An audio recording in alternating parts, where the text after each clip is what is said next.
Hello friend, तो कैसे हो आप सभी। स्वागत करते हैं आप सभी का युवा क्षितिज क्विज में। तो चलिए शुरू करते हैं आज की सेट को आप सभी कंप्लीट जरूर सॉल्व कीजिएगा। जो चैनल पर नए हैं चैनल को सब्सक्राइब करने के बाद घंटी को प्रेस कर लीजिएगा आप सभी। आइए फर्स्ट क्वेश्चन है। फर्स्ट क्वेश्चन ये बन रही कि सांगपो किस नदी का उपनाम है। अगर इन सेट में किसी भी क्वेश्चन का आंसर पता हो तो अपना आंसर आप सभी नीचे कमेंट बॉक्स में बता सकते हैं। राइट आंसर ऑप्शन में भी जाएंगे ब्रह्मपुत्र का ये उपनाम है, याद रखिएगा आप सभी। तो किस नदी का उपनाम है सांगपो, तो याद रखिएगा आप सभी ब्रह्मपुत्र नदी का। फ्रेंड ऑप्शन में बी राइट आंसर रहेंगे। क्वेश्चन क्लियर है, हर क्वेश्चन को आप सभी क्लियर करते चलिएगा। अगला क्वेश्चन ये बन रहे फ्रेंड, क्वेश्चन नंबर 2, एशिया का सबसे बड़ा Indira Gandhi memorial tulip garden किस शहर में स्थित है। Right answer option number D जाएंगे श्रीनगर में स्थित है, याद रखिएगा आप सभी। Option number D right answer रहेंगे। कहां पे है, श्रीनगर में। अगला क्वेश्चन कर लेते फ्रेंड। अगला क्वेश्चन ये बन रहे कि मैग्नीशियम के लिए प्रयुक्त प्रतीक है। मैग्नीशियम कर लीजिएगा, मैग्नीशियम के लिए प्रयुक्त प्रतीक जो है वो Mg है, याद रखिएगा। Option number D right answer हो जाएंगे। देखिए इसका परमाणु क्रमांक कितना होता है, तो 12 इसका परमाणु क्रमांक होता है। अगला क्वेश्चन कर लेते हैं फ्रेंड। अगला क्वेश्चन ये बन रही कि भारत में बीमा उद्योग के व्यवस्थित विकास को विनियमित करने और बढ़ावा देने और सुनिश्चित करने के लिए कौन सा निकाय जिम्मेदार है। फ्रेंड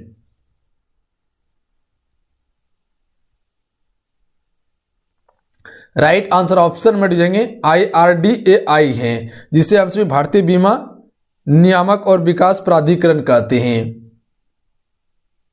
अगला क्वेश्चन कर लेते हैं। अगला क्वेश्चन ये बन रहे कि PSLV का क्या अर्थ है। चलिए क्वेश्चन 5 के लिए आप राइट आंसर बताएंगे। PSLV का क्या अर्थ है। राइट आंसर ऑप्शन में हो जाएंगे पोलर सैटेलाइट लॉन्चिंग व्हीकल है, इसका पूरा अर्थ याद रखिएगा आप सभी। PSLV का पूर्ण रूप क्या है, polar satellite launching vehicle. Option में ए राइट आंसर रहेंगे फ्रेंड। अगला क्वेश्चन कर लेते हैं। अगला क्वेश्चन ये बन रहे कि भारतीय राष्ट्रीय कांग्रेस INC के निम्नलिखित में से किस शस्त्र में पहली बार राष्ट्रीय गान गाया गया था। देखिए INC की जो स्थापना हुई थी, भारतीय राष्ट्रीय कांग्रेस की स्थापना कब हुई थी, 1885 में। किसके द्वारा किया गया था, AO ह्यूम के द्वारा किया गया था। और किस शस्त्र में पहली बार राष्ट्रीय गान गाया गया था, तो 1911 के कोलकाता अधिवेशन में गाया गया था, ध्यान रखिएगा आप सभी। तो पहली बार राष्ट्रीय गान कब गाया गया था, तो 1911 में कोलकाता अधिवेशन में। तो याद रखिएगा ऑप्शन में ए राइट आंसर है फ्रेंड। अगला क्वेश्चन करते हैं क्वेश्चन 7, द व्हाइट टाइगर उपन्यास किसने लिखा है। राइट आंसर ऑप्शन में दीजिएंगे अरविंद अडिगा ने। देखिए अरविंद अडिगा की ये उपन्यास है द व्हाइट टाइगर। इसका प्रकाशन कब हुआ था, तो याद रखिएगा 2008 में। 2008 में इसका प्रकाशन किया गया था।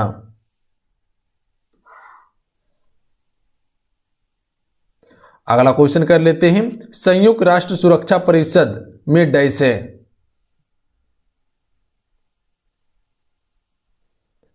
राइट आंसर ऑप्शन में भी जाएंगे 5 अस्थायी सदस्य और 10 अस्थायी सदस्य होता है संयुक्त राष्ट्र सुरक्षा परिषद में, याद रखिएगा। संयुक्त राष्ट्र सुरक्षा परिषद में कितने सदस्य होते हैं, तो 5 अस्थायी सदस्य होते हैं और 10 अस्थायी सदस्य होते हैं। अगला क्वेश्चन देखिए फ्रेंड। अगला क्वेश्चन ये बन रहे कि रेगिस्तान में यात्रियों को अक्सर पानी की एक सीट का ऑप्टिकल भ्रम होता है जहां वास्तव में कोई भी मौजूद नहीं होता है, ये क्या है। राइट आंसर ऑप्शन में से जाएंगे, इसे हम सभी मृचिका कहते हैं, ध्यान रखिएगा आप सभी। ऑप्शन में सी राइट आंसर है जाएंगे। देखिए ये किस कारण होता है, तो याद रखिएगा आप सभी, ये प्रकाश के पूर्ण आंतरिक परावर्तन के कारण होता है, जो कि ज्यादातर रेगिस्तान में ये देखने को मिलता है हमें। अगला क्वेश्चन है, प्रत्येक तत्व का एक नाम और डैश होता है।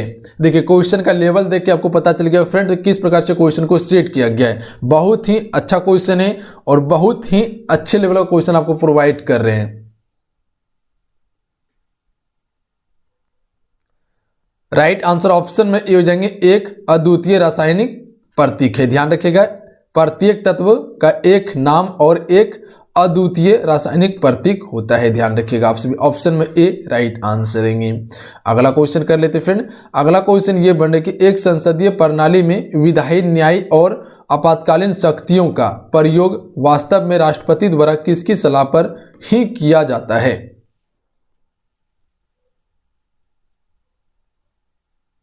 राइट आंसर ऑप्शन में ए हो जाएंगे, मंत्रिपरिषद की सलाह पर किया जाता है। ऑप्शन में ए करेक्ट आंसर रहेंगे। देखिए, समय आपके पास बहुत कम बचा हुआ है और ये समय प्रॉपर आप पढ़ाई में लगाइए अगर सिलेक्शन चाहते हैं, क्योंकि सिलेक्शन ऐसे नहीं मिलता है, सिलेक्शन के लिए मेहनत करना पड़ता है। एग्जाम निकालना है तो मेहनत करना पड़ेगा आपको। चाय और कॉफ़ी भारत में किस श्रेणी की फसल के अंतर्गत आता है फ्रेंड? राइट आंसर ऑप्शन में भेजेंगे, रोपण फसल के अंतर्गत आता है। याद रखिएगा आप सभी। देखिए, चाय और कॉफी जो है ये रोपण फसल के अंतर्गत आता है। अगला क्वेश्चन कर लेते हैं फ्रेंड। अगला क्वेश्चन ये बन रहा है कि प्रथम पंचवर्षीय योजना डैश में भारत सरकार ने देश की अर्थव्यवस्था को गरीबी के चक्र से बाहर निकालने की कोशिश की थी। भारत की पहली पंचवर्षीय योजना जो था वो क्या था? इसका टाइम पीरियड अवधि क्या था? राइट आंसर ऑप्शन में सी हो जाएंगे 1951 से 56। ध्यान रखिएगा, पहली पंचवर्षीय योजना की शुरुआत कब हुआ था? 1951 से 56 तक चला था पहली पंचवर्षीय योजना। ध्यान रखिएगा। अगला क्वेश्चन कर लेते हैं। कौन सा विटामिन रक्त के थक्के के लिए आवश्यक प्रोटीन और कैल्शियम को सक्रिय करता है? राइट आंसर ऑप्शन में डी जाएंगे, विटामिन के करता है। ध्यान रखिएगा आप सभी। Option number D right answer रहेंगे। अगला क्वेश्चन कर लेते हैं फ्रेंड। अगला क्वेश्चन ये बन रहा है कि सरकार का वह अंग जो मुख्य रूप से कार्यान्वयन और प्रशासन के कार्यों को देखता है डैश कहलाता है? राइट आंसर ऑप्शन में डी जाएंगे, इसे हम सभी कार्यपालिका कहते हैं।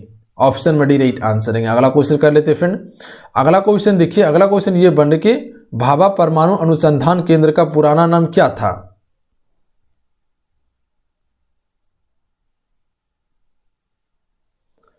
राइट आंसर ऑप्शन में हो जाएंगे, परमाणु ऊर्जा प्रतिष्ठान ट्राम्बे, इसका पुराना नाम था। ध्यान रखिएगा आप सभी।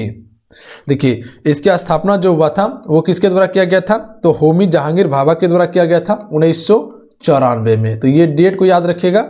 और स्थापना किसने किया था? तो ये चीज को याद रखिएगा, डॉक्टर होमी जहांगीर भाभा के द्वारा किया गया था। अगला क्वेश्चन कर लेते हैं। अगला क्वेश्चन ये बन रहा है कि निम्नलिखित में से कौन भारत का मरुस्थल नहीं है? चलिए बताएंगे, इनमें से कौन भारत का मरुस्थल नहीं है? इंपॉर्टेंट क्वेश्चन रहेंगे। तो देखिए, सिंधु घाटी का मरुस्थल ये क्या है? भारत का मरुस्थल नहीं है। ध्यान रखिएगा। सिंधु घाटी क्या था? तो ये एक पुरानी सभ्यता, प्राचीन सभ्यता थी। ध्यान रखिएगा आप सभी। कक्षकरण, थार मरुस्थल, बाकी बात जो ये सभी हैं वो क्या है? आपका मरुस्थल क्षेत्र है। सिंधु घाटी सभ्यता कोई मरुस्थल क्षेत्र नहीं था। अगला क्वेश्चन देखिए, विटिकल्चर किससे संबंधित है? राइट आंसर ऑप्शन में दीजिएंगे, अंगूर की खेती से संबंधित है। फिर याद रखिएगा, विटिकल्चर में किसका खेती करते हैं? तो अंगूर की खेती करते हैं। अगला क्वेश्चन देखिए। अगला क्वेश्चन ये बन रहा है कि यदि लोगों को संसाधन के रूप में उपयोग नहीं किया जा सकता है तो वे अर्थव्यवस्था के लिए स्वाभाविक रूप से डैश के रूप में प्रकट होते हैं। तो ये किस रूप में प्रकट होते हैं फ्रेंड? तो राइट आंसर ऑप्शन में सी हो जाएंगे, दायित्व के रूप में प्रकट होते हैं। ऑप्शन में सी राइट आंसर रहेंगे। अगला क्वेश्चन देखिए। अगला क्वेश्चन ये बन रहा है कि निम्नलिखित में से कौन सा विश्व का सबसे ऊंचा वृक्ष है? इनमें से कौन सा सबसे ऊंचा वृक्ष है विश्व का? Right answer option number D जाएंगे, रेडवुड। फिर रेडवुड जो है ये विश्व का सबसे ऊंचा वृक्ष है। अगला क्वेश्चन है, किसके खिलाफ गांधी जी का अभियान प्रेस की ब्रिटिश सेंसरशिप और बिना मुकादमे के नजरबंदी के जवाब में था? Right answer option number D हो जाएंगे, रॉलेट एक्ट के खिलाफ। ध्यान रखिएगा आप सभी। रॉलेट एक्ट को काला कानून भी कहा जाता है। अगला क्वेश्चन देख लीजिए। अगला क्वेश्चन ये बन रहा है कि मरुस्थलीकरण और सूखे से निपटने के लिए विश्व दिवस किस दिन मनाया जाता है? Right answer option number D हो जाएंगे 17 जून को। फ्रेंड 17 जून को हर एक वर्ष जो कि मरुस्थलीकरण विश्व दिवस मनाया जाता है, जिसे हम सभी सूखा दिवस भी कह सकते हैं। अगला क्वेश्चन देख लीजिए, प्रधानमंत्री नरेंद्र मोदी द्वारा विमुद्रीकरण की घोषणा की गई थी। फ्रेंड राइट आंसर ऑप्शन में से जाएंगे 8 नवंबर 2016 को की गई थी। देखिए अगला क्वेश्चन क्या है। अगला क्वेश्चन ये बने कि निम्नलिखित में से किस कंपनी ने 2005 में पर्सनल कंप्यूटर बनाना बंद कर दिया था। राइट आंसर ऑप्शन में से जाएंगे IBM ने। देखिए IBM कंपनी ने 2005 में जो कि पर्सनल कंप्यूटर बनाना बंद कर दिया था। बाकी बात डेल, एसर और आसूस ये सभी कंप्यूटर बना रहा था पर्सनल। अगला क्वेश्चन देख लीजिए। अगला क्वेश्चन ये बने कि विश्व स्वास्थ्य संगठन WHO का मुख्यालय कहाँ स्थित है। फ्रेंड राइट आंसर ऑप्शन में भी हो जाएंगे जिनेवा स्विट्जरलैंड में है। ध्यान रखिएगा WHO का मुख्यालय कहाँ पे है, तो जिनेवा स्विट्जरलैंड में है। और इसकी स्थापना कब हुई थी फ्रेंड, तो याद रखिएगा आप सभी, इसकी स्थापना जो किया गया था WHO का स्थापना कब हुआ था, तो 1948 में हुआ था। तो ये चीज़ पे गौर कीजिएगा आप सभी, WHO का स्थापना 1948 में किया गया था। अगला क्वेश्चन देख लीजिए। अगला क्वेश्चन है, वह प्रक्रिया है जिसके तहत किसान अपनी भूमि पर वाणिज्यिक और गैर व्यावसायिक उद्देश्यों के लिए पेड़ उगाते हैं। राइट आंसर ऑप्शन में भी जाएंगे, इसे हम सभी कृषि वानिकी कहते हैं। फ्रेंड ऑप्शन में भी करेक्ट आंसर रहेंगे। अगला क्वेश्चन कर लेते हैं। शाहजहां की बेटी डैश ने नई राजधानी शाहजहानाबाद दिल्ली की कई स्थापत्य परियोजनाओं में भाग लिया। तो शाहजहां की बेटी कौन थी जिसने राजधानी शाहजहानाबाद दिल्ली की कई स्थापित परियोजनाओं में भाग लिया था, तो वो कौन था, जहांआरा। देखिए जहांआरा जो फ्रेंड है ये शाहजहां की पुत्री थी। अगला क्वेश्चन देख लीजिए। अगला क्वेश्चन ये बन रहा है कि कौन सी गैस उस समय अपनी मुक्त अवस्था में मौजूद नहीं थी जब पृथ्वी पर जीवन उत्पन्न हुआ था। तो राइट आंसर ऑप्शन में हो जाएंगे ऑक्सीजन। देखिए जब पृथ्वी पर जीवन उत्पन्न हुआ था तो उस समय जो है कि ऑक्सीजन मौजूद नहीं था। ध्यान रखिएगा आप सभी। अगला क्वेश्चन देख लीजिए। अगला क्वेश्चन ये बन रहा है कि ध्वनि तरंग किस पर भ्रमण करती है।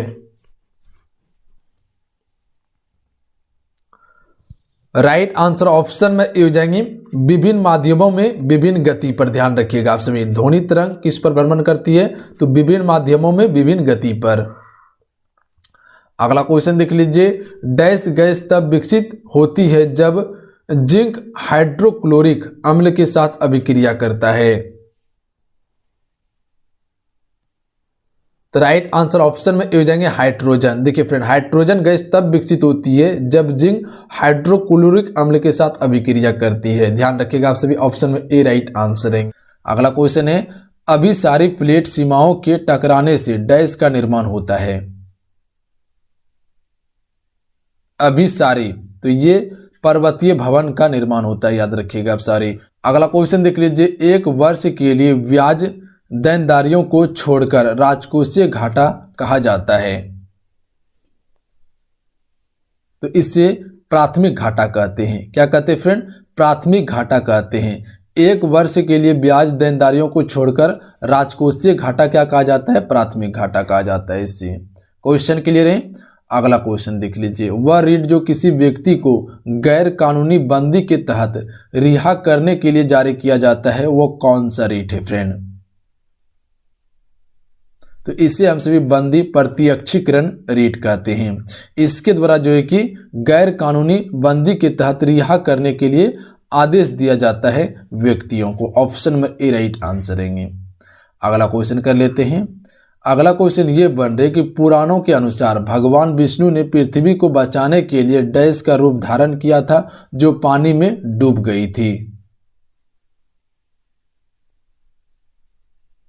राइट आंसर ऑप्शन में हो जाएंगे एक बराह का रूप धारण किया था। किसका धारण किया था, एक बराह का रूप धारण किया था जो पानी में डूब गई थी। अगला क्वेश्चन देख लीजिए। सचिन तेंदुलकर ने अपना 100वां शतक किस देश के खिलाफ बनाया था friend, right answer option number B हो जाएंगे, शेरे बांग्ला स्टेडियम में बांग्लादेश के खिलाफ बनाया था। ये मैच कहाँ पे हुआ था? तो शेरे बांग्ला स्टेडियम में हुआ था, जो कि बांग्लादेश के खिलाफ ही 100वां शतक लगाया था सचिन तेंदुलकर ने। अगला क्वेश्चन है, अगला क्वेश्चन ये वनडे के निम्नलिखित में से किसे ग्रह की गति के 3 नियमों का प्रतिपादक करने का श्रेय दिया जाता है? तो ये दिया जाता है जोहान केपलर को। अगला क्वेश्चन देख लीजिए, निम्नलिखित में से कौन सा कथन सही है जबकि पानी तरल से गैसीय चरण में बदल जाता है? इनमें से कौन सा कथन सही है जो कि पानी तरल से गैसीय चरण में बदल जाता है? राइट आंसर ऑप्शन में से जाएंगे, कणों के बीच की दूरी बदल जाती है। यह कथन सत्य है, जबकि तीनों कथन क्या है आपका गलत है।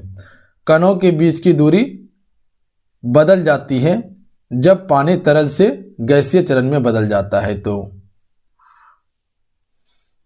अगला क्वेश्चन देख लीजिए, निम्नलिखित में से कौन सा राज्य नेपाल को भूटान से अलग करता है? फ्रेंड, यहाँ पे है नेपाल, यहाँ पे है भूटान और ये है सिक्किम राज्य। यानी सिक्किम राज्य नेपाल और भूटान को अलग करता है। Option number A right answer है, ध्यान रखिएगा आप सभी। क्वेश्चन क्लियर है? अगला क्वेश्चन कर लेते हैं, निम्नलिखित में से कौन सा वेल्ड करने योग्य प्लास्टिक है?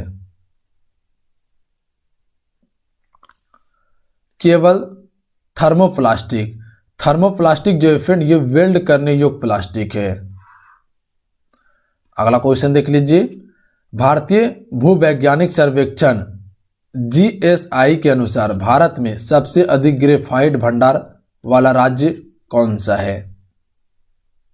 जीएसआई के अनुसार भारत में सबसे अधिक ग्रेफाइट भंडार वाला राज्य फ्रेंड वो कौन सा है? राइट आंसर ऑप्शन में भी हो जाएंगे, अरुणाचल प्रदेश राज्य। यहाँ पे सबसे अधिक ग्रेफाइट का भंडार है फ्रेंड। ऑप्शन में भी राइट आंसर रहेंगे। अगला क्वेश्चन देखिए, बालों की सेटिंग के लिए ब्यूटी पार्लर में निम्नलिखित में से किसका उपयोग किया जाता है? सल्फर का उपयोग करते हैं। बालों की सेटिंग करने के लिए ब्यूटी पार्लर में जो उपयोग किया जाता है वो सल्फर का उपयोग करते हैं। अगला क्वेश्चन कर लेते हैं। अगला क्वेश्चन ये वनडे की जनसंख्यायिक लाभांश क्या है? चलिए बताएंगे आप सभी, इनमें से कौन सा राइट आंसर है? जनसंख्यायिक लाभांश का अर्थ क्या है? तो हम सभी कह सकते हैं जनसंख्या के 16 से 64 वर्ष आयु वर्ग में वृद्धि। ये क्या है? जनसंख्यायिक लाभांश का कारण है। जनसंख्यायिक लाभांश का कारण क्या है? जनसंख्या के 16 से 64 वर्ष की आयु में वृद्धि। ऑप्शन में सी राइट आंसर रहेंगे। अगला क्वेश्चन है, ब्लू जे या इंडियन रोलर जो है कितने भारतीय राज्यों का राज्य पक्षी है? राइट आंसर ऑप्शन में हो जाएंगे 4 राज्यों का राज्य पक्षी है ब्लू जे। तो ये कौन कौन सा राज्य है? तो याद रखिएगा आप सभी, सबसे पहला है उड़ीसा राज्य, उड़ीसा। उसके बाद जो है कि तेलंगाना,